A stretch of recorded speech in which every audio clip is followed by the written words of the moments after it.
The 90s jumped readers with the most drastic stylistic changes for Marvel's first family so far, being inundated with trends like embossed covers, skimpy outfits, and big weapons while Marvel faces bankruptcy. Let's get into the most hectic decade yet, starting with the criminally underrated FF run by writer-artist Walter Simonson. As always, the transcript for this essay is available on my website, witsendpod.com. I didn't mention this in the 70s essay since it was already crowded, however, Simonson's first FF appearance is drawing the cover for number 212 from 1979. Simonson's style from his FF cover to his actual run isn't much of a visual jump in the way his early Thor interiors look compared to say the Beta Ray Bill era when he started writing and drawing the book. Thor kind of looks back to the past. It looks back to the mythic past, and that's where it draws its strength from. It also draws it because Stan and Jack did a lot of really wonderful things, putting the myth and science fiction together. And there was a nice conflict and tension between the science fiction on the one hand and the mythology on the other. Writer Steve Englehart left FF, Simonson's time on Avengers was ending, so the editor at the time, Ralph Macchio, had Simonson take over the first family. Simonson works with artist Rich Buckler for FF number 334 for a tie-in to the Acts of Vengeance event. It leans into the 60s FF slapstick a little, while the team takes on bottom-of-the-barrel villains while speaking out against the Superhuman Registration Act in DC.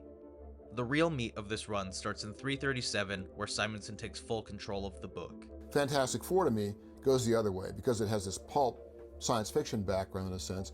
It looks forward to the future, and at a time when the future was hopeful by and large, kind of before maybe 2001: A Space Odyssey, where Hal can bump off an astronaut. You know, the old Asimov rules when they still applied. And I tried to reflect that in the drawing by using a lot harder edge lines, a lot of chromium, a lot of ruled straight edges I never did in Thor. Thor has all fur and wood textures and, gritty, stuff you get splinters touching. And the Fantastic Four, could slide a frictionless puck right down that stuff and it wouldn't go anywhere. It would just shoot down to the end. His FF run moves at absolute breakneck speed. There's no room for filler. Simonson's run is kind of a sequel to his brief Avengers run, which had some time travel elements in number 296 to 297. He doesn't really focus on the mundane elements of the FF, he's pushing for big ideas and trying to explore different kinds of time travel stories. Time is the main character of this run. Some of the relationships like Reed and Sue and Ben and Sharon get some focus. From issues 337 to 342, Simonson has the FF saving the future. This feels more appropriate for the FF than the Avengers. Especially with Simonson writing and penciling these issues, he doesn't have to be limited to a house style. He has the FF journey 30 years into the future on their Time Sled, Rosebud 2. Each issue has something new that adds to the story. Iron Man, Thor, Death's Head, and Gladiator join briefly as the FF take on the Council of KANGS, a rogue Celestial, and Galactus himself. Simonson briefly references the Burn run where Reed and Galactus develop an understanding after Reed saves the Planet Eater's life. He has a rogue Celestial turn Galactus into the destroyer of the universe against his will, changing him so that Galactus becomes a walking black hole so the Celestial can create a new universe in the aftermath as revenge against the Celestials who cast him out. One thing is how Simonson depicts Sharon in this run. She's a little bit more kinetic and animated than everyone else. In her rock form, her body language is like she's a manga character who escaped into an American comic. Her subplot has her grieving her humanity and dealing with being a thing. More on that later. One of the firsts we see during this run is Reed using the ultimate nullifier from the Galactus trilogy to put his friend out of misery and erase this desolate future. Simonson will do pages like this throughout his run where he's not just drawing a comic. He'll play around with the page a little. In 338, he has the team going through a black hole where it's just all black with text. It probably helped with deadlines also. Wallace Wood would be proud. 341 has the nullifier scene, which starts with a fully drawn panel as Simonson whites everything out. In this run, Simonson created an organization called the Time Variance Authority, or TVA.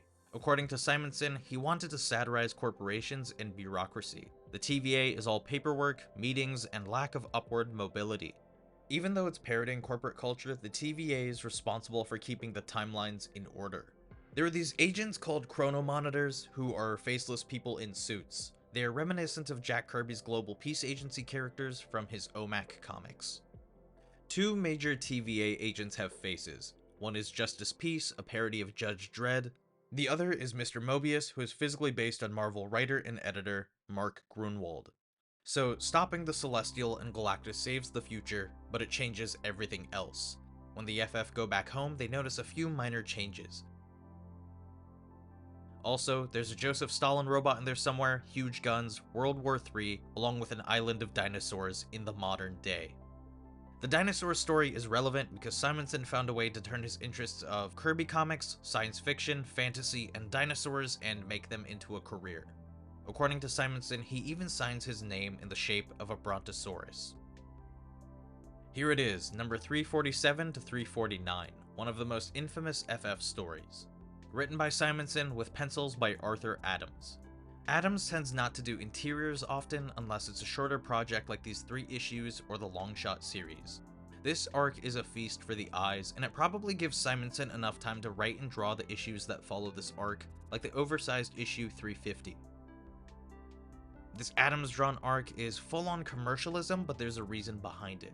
Marvel had their most popular characters replace the main FF for this arc. Joe Fixit Hulk, Wolverine, Spider-Man, and Danny Ketch's Ghost Rider come together to take on Skrulls and the Mole Man on Monster Isle. This still isn't the best Ghost Rider appearance in an FF story. Each character was an appropriate replacement, and they bickered constantly with each other, usually picking on Spider-Man. It could have felt hollow and insincere, but Simonson and Adams are bringing their A game. The team doesn't even overstay its welcome. They show up, realize they've been duped, and help the original team save the day. Seeing the new FF teaming up with their original analogs is just fun as hell to see. In a book that's playing with these big cosmic ideas, it's cool to see this mindless throwdown for 3 issues. Shout out to the shoehorned Frank Castle cameo. This little arc is perfect for new FF readers and it kind of stands on its own, but it captures everyone's personalities so well. The final arc has one of the most impactful Doom stories. Doom returns to Latveria and faces off against his former protege, Christoph Bernard. Guess what? It's not Dr. Doom again. The real Doom returns with a snazzy new armor, revealing that he might have been missing since the A Blind Man Shall Lead Them arc from the 60s, and that he'll occasionally pop in for certain stories. Before the end of his run, Simonson brings back the status quo. The real Doom returns to Latveria, and Ben turns back into the Thing. His reasons for doing so are endearing in that he exposes himself to cosmic rays so Sharon won't be the only Thing. Thing is, Doom cures her in exchange for her loyalty, which she refuses.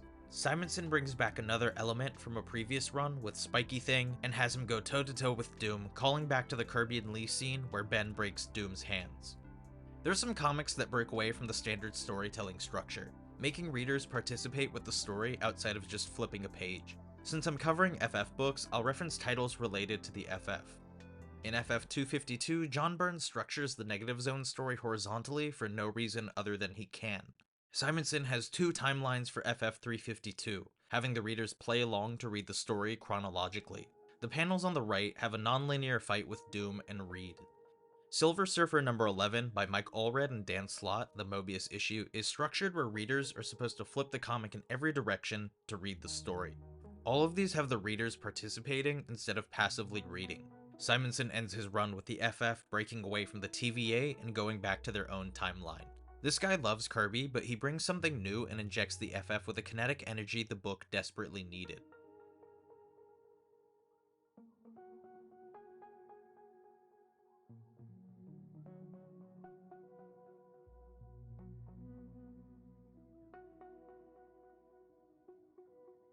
Strap in, because the Tom DeFalco and Paul Ryan era of FF is complete lunacy. The first thing DeFalco does is drop a bombshell of a reveal that the Alicia Masters we've known since Secret Wars has been a Skrull impersonator this whole time. Ah, retcons. So yeah, Johnny marries a Skrull who replaced the love interest of his best friend. That's not even the worst thing that happens to him in this decade. Outside of the Alicia reveal, the early parts of this run are overcrowded by crossovers like with Infinity War. Alicia is saved, and now we see Thanos sitting around playing chess. They knew what they were doing with this scene. Reed is fighting some demonic version of himself, while Alicia and Puppet Master talk about her time in captivity. It's tonally jarring to have Alicia talk about a tragedy followed by scenes of Reed chewing on a fist. Even though the stories are incomprehensible sometimes, penciler Paul Ryan and inker Dan Bulanadi deliver gorgeous artwork.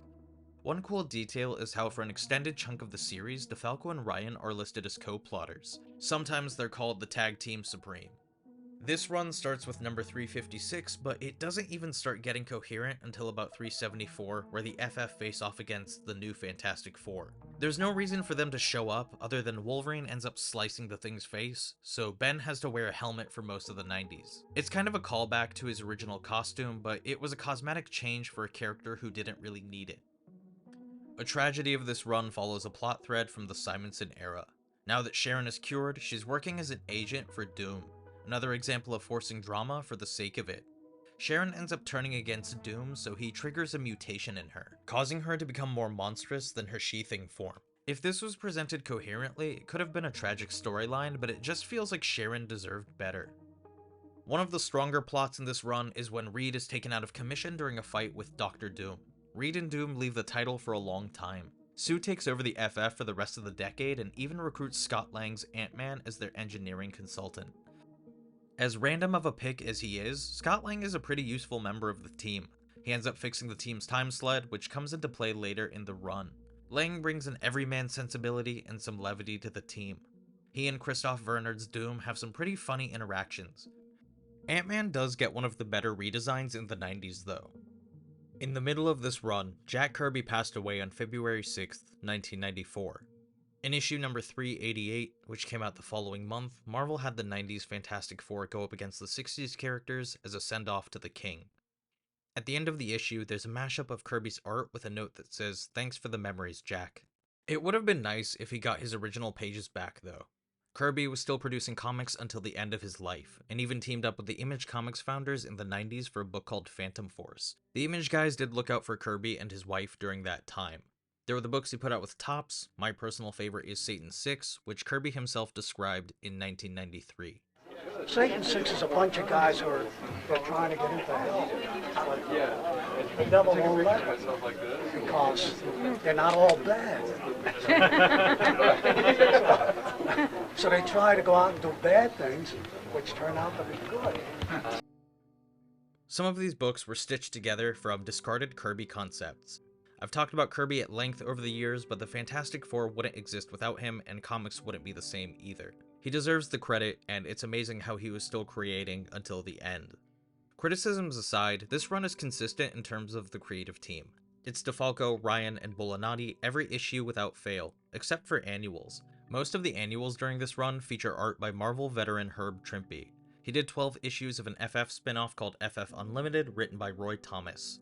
The scripts read like the 70s were invading the 90s, and Trimpe's style changes to suit the decade. He wrote a piece in 2000 for the New York Times that sheds light on his experience starting at Marvel, discusses his firing, and what he did after. In the piece, Trimpe talks about having to compete with the new artists of the 90s and how he was getting less work. On top of that, Marvel went bankrupt in 1996. Trimpe attributes this to Marvel owner Ron Perlman, not Perlman, and critiques the constant spin-offs and new number 1 issues which alienated an already dwindling loyal readership.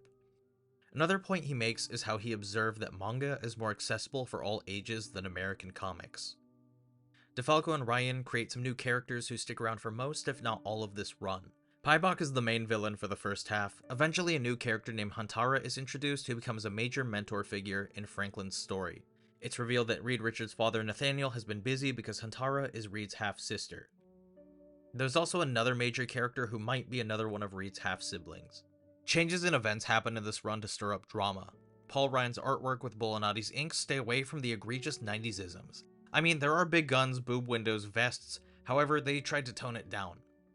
The biggest complaints with this run is the non-stop drama for the sake of it and loose ends. Unlike some of the earlier stories that mix slapstick, heart, and sci-fi, the stories in this run are self-serious and lean more into a moody crisis period for the FF. There's a moment where Johnny Storm burns down Empire State University in a fight against the Skrulls. Not much comes out of it. He gets arrested, he gets a trial, Hulk makes a casual jab about it, but Johnny eventually goes free. This run does have some solid writing, it's just lost in a lot of chaos. So the criticisms aren't just to drag DeFalco. Franklin gets to come into his own. Scott Lang sets himself apart from replacement members like She-Hulk. He's smart, but not Reed Richards smart, so he's more practical and down to earth. A villain named the Dark Raider is introduced, who turns out to be an alternate Reed Richards who turns villain after losing his family to Galactus. He's like a prototype of the Maker. The issue where the FF go back in time to save Reed is a highlight, as it sees bearded Reed building gadgets in a medieval setting. Sue starts leading the team after Reed's disappearance, and her leadership doesn't just end when Reed comes back. Everyone fully accepts Sue as the head of the FF, and later runs keep Sue as the leader. After Kristoff regains his memory, he gets to grow into his own character outside of Dr. Doom when he joins the FF. He's still arrogant since he was raised by Doom, but he genuinely wants to help people. The overarching villain of this run is supposed to be a key character, but the presentation is lackluster. Near the end of this run, it's revealed that the main villain, Hyperstorm, is Franklin Richards and Rachel Summers' son, Jonathan Reed Richards. He's responsible for sending Reed to another time and capturing Doom, and that's about it. His powers are to be omnipotent, or whatever the story needs him to be. A few issues after his reveal, Galactus anticlimactically absorbs Hyperstorm's energy, so problem solved. Nothing really comes out of it, and he doesn't have too much of an effect on the story. He doesn't get mentioned again, which is funny since he's a direct descendant of Reed and Sue. It doesn't have too much of an impact because Fantastic Four has a 2-issue story for the Onslaught arc where the FF and X-Men team up to save Franklin and the world from Magneto and Charles Xavier's brain baby. The original run of the FF series ends with 416. It's not really even an ending because the storyline ends in other titles. Ah, the 90s. It crosses over with the X-Men books, and there's an Onslaught aftermath story that shows the FF and Avengers jumping into some portal. Carlos Pacheco takes over for the last 2 issues, and his style is beautiful. It really modernizes the FF, and luckily he does come back to the book in the 2000s. Although the last 2 issues have all of the FF's allies and some villains showing up to take down Magneto and Xavier's mental love child.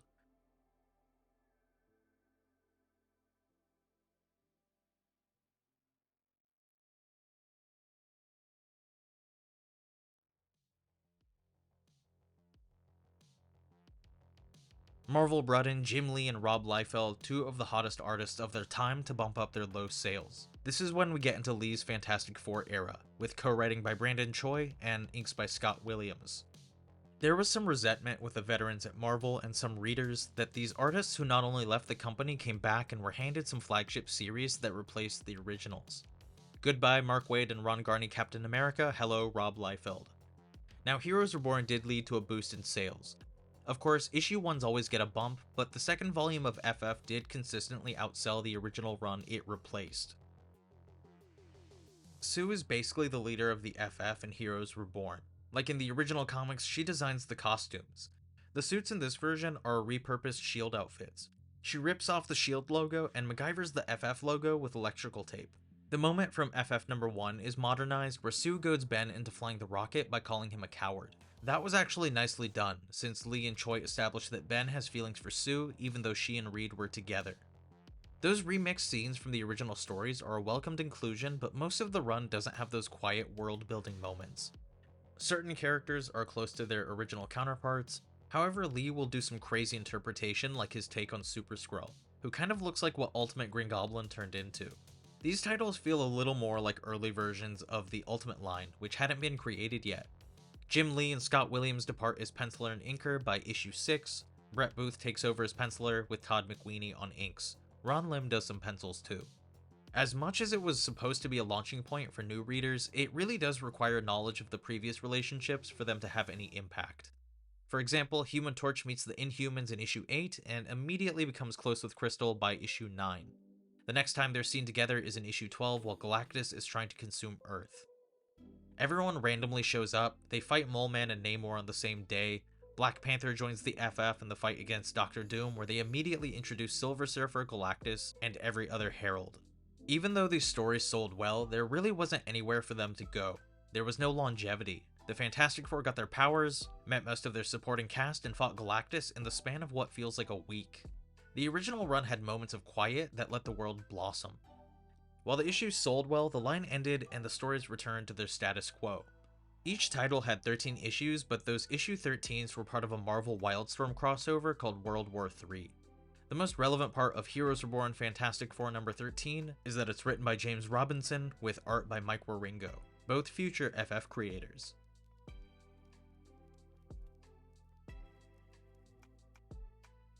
So Jim Lee is out, Chris Claremont takes over. This does not feel like the Claremont of old. The artist for his run is Salvador Larroca, who took over from Alan Davis. One of the notable parts of this run is seeing Larroca's more animated 90s style before he started going for a photo-referenced look. When Claremont takes over the book, he starts bringing in a lot of his favorite characters, connecting the FF to the X-Men, Captain Britain, and bringing in random plot points that have very little payoff. It demands familiarity of Claremont's work. While it's accessible, it quickly devolves into a Claremont fest.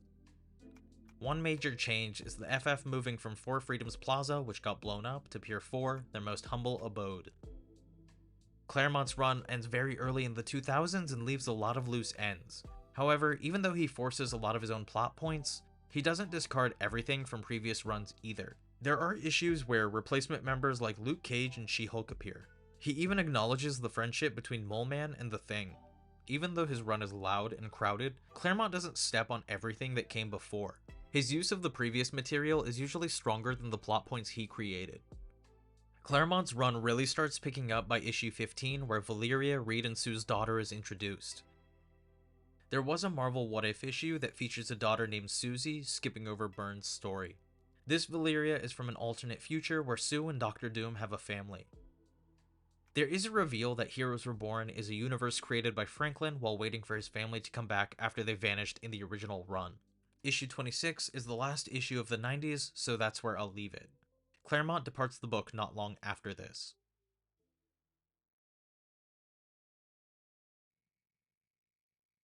Normally what I've done with these essays is list 10 must-read stories from this decade, but for this one I'm skipping that. My recommendations are issues 334 to 354, specifically the 13 issues Walt Simonson wrote and drew. Number 337 to 341, 343 to 346, 350, 352 to 354. It's a short and sweet run that sums up what's compelling about the FF while creating some new ideas. It also helps that it feels put together since mostly one person worked on it outside of Rich Buckler and Art Adams. It's one of those runs that I recommend, like the Ann Nocenti, John Romita, Al Williamson Daredevil run. They capture the essences of the characters, high quality stories that aren't locked behind bulletproof plastic boxes. They're pretty easy to find in single issues and have been collected in different formats already. FF number 358 is another one I'd recommend. It's controversial because of the reveal that Alicia has been replaced by a Skrull since the 80s. The reason I recommend it is because it has the last official Joe Sinnott inked FF art, not in the main story, but a Doctor Doom pinup penciled by Ron Frenz. Hats off to Sinnott for being regularly involved with FF from issue 5 all the way up to the 90s. His first FF job was inking Doctor Doom's first appearance, and his last is inking a Doom pinup. Mike Mignola also has a couple of pinups in this issue.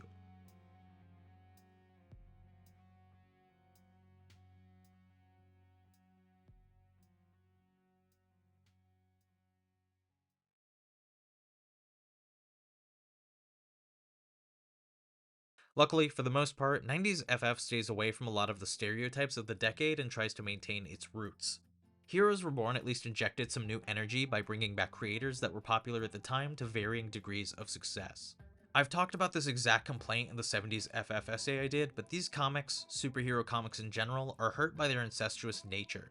Silver Age and Golden Age stories and creators pulled from the world around them. There was something about them that kept them concrete in how they reacted to their time while mixing reality with fiction. Comics from this time just became more comic booky. It was redoing the same stories but with the art style of the time. Visually, the 90s has the most drastic change so far, starting with Walt Simonson and color separations, ending with Jim Lee, Salvador Larroca, and digital coloring. I really recommend reading Herb Trimpe's New York Times piece, which gives first-hand experience of a veteran artist during a turbulent time at Marvel. As usual, all of my other sources are listed in the description as well. For those who are new, I've already covered the 60s, 70s, and 80s Fantastic Four comics. As always, the transcript for this essay can be found on my website, witsendpod.com. If it's not on there, it's not me, and it's probably a Skrull. Share these essays around. Thanks for watching. Chaos ensues. Up next, the 2000s, which features one of the most top-shelf FF runs.